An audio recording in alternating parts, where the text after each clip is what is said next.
Chérie FM, le point sur l'actualité à Limoges et dans la région. Avec Guillaume le Prieur. Bonjour Guillaume. Bonjour, et on commence tout de suite par des nouvelles de la météo. La météo avec l'éloge du sommeil, le spécialiste de vos nuits et du linge de maison des Camps, 17 boulevard Georges Perrin, centre-ville de Limoges. La journée s'annonce plus calme mais encore très nuageuse. Les précipitations deviendront plus rares l'après-midi et elles laisseront place à quelques éclaircies. Les minimales en baisse le matin oscilleront entre 13 et 16 degrés. L'après-midi, les maximales changent peu avec 18 à 22 degrés. Mobilisation sociale ce matin devant la préfecture. Le collectif Pas de bébé à la consigne a appelé à une nouvelle journée de grève générale de la petite enfance afin de protester contre le projet de décret assouplissant les règles d'accueil dans les crèches.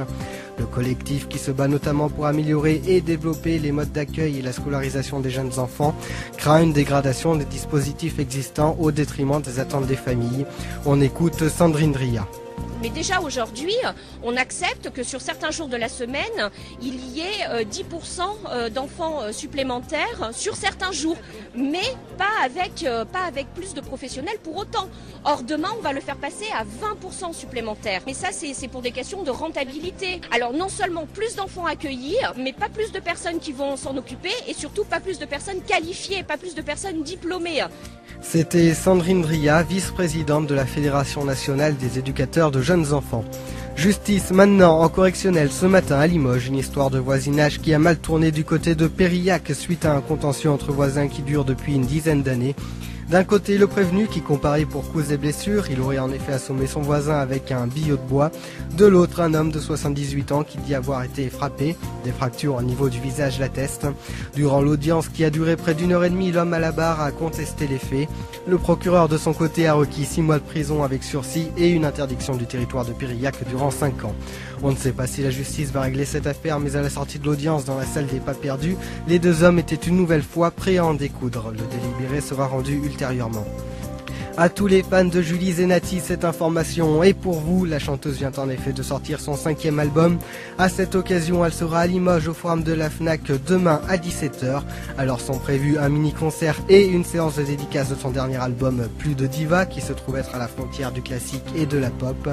Julie Zenati nous explique pourquoi elle a choisi ce titre. On l'écoute. Parce que déjà j'ai une chanson dans l'album qui s'appelle Appelez-moi Maria et qui donc évoque le thème de la grande diva, celle que j'affectionne particulièrement, qui s'appelle Maria Callas.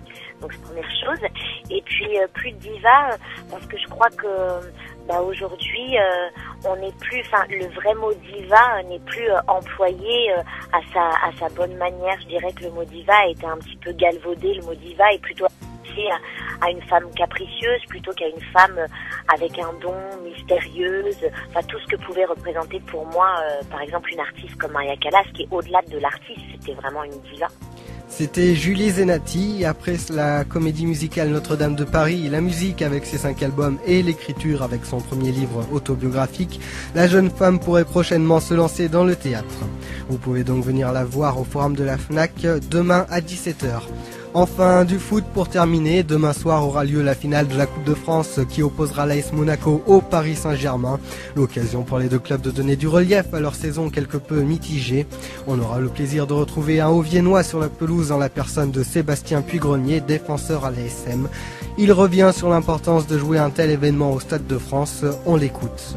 Ce sera l'occasion d'une part de redorer un peu le blason de l'ASM, parce que ça fait pas mal de temps que l'ASM attend de gagner un titre, et aussi par l'intermédiaire de la coupe de redécouvrir l'Europe l'année prochaine avec l'Europa League. Donc maintenant on sait que ça va être compliqué parce que on sait le PSG à Paris et eux ils sont dans la même situation que nous, ils ont ça pour sauver leur saison.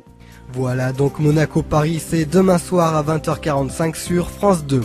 Il est midi passé de 4 minutes, c'est la fin de ce journal. Prochain point sur l'actu, c'est demain dès 6h. Bonne journée à tous.